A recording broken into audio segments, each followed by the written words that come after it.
try this one more time. I did some grinding on the number 4 Vise, and I found some cool stuff. Well, didn't find it was there, just took some rust off, and I'll show you. I'll show you in the.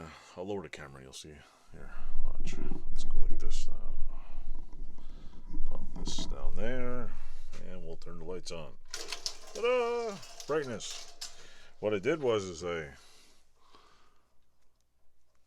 cleaned off some of the bolts.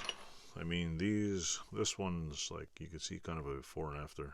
Well, these are definitely old bolts. I mean, they're not even like, I don't know, they're not even uniform.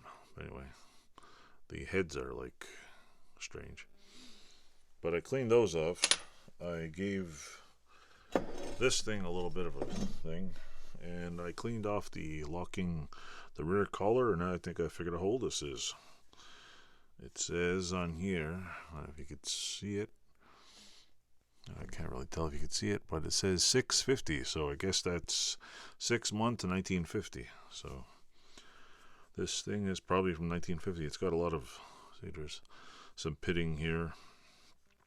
There's a notch right here, which lines up with, I think, the little groove in the back. But yeah, I cleaned this off, and in the video, you'll what do you call it? You'll see in my video that I used my 1900. I don't know. It's got to be a 1905, 1915. Apparently, it's been between 1900 and 1915. I think the drill. I used a little wire wheel just to clean it off, just to try it out. I wanted to clean off as much as I could before I drop it in the vat of Evaporust. So I'm gonna probably clean the middle out, try to clean out the cord on the inside, and I'll drop it in the thing of Evaporust. And that's pretty much it for today. My fancy videos. Yay.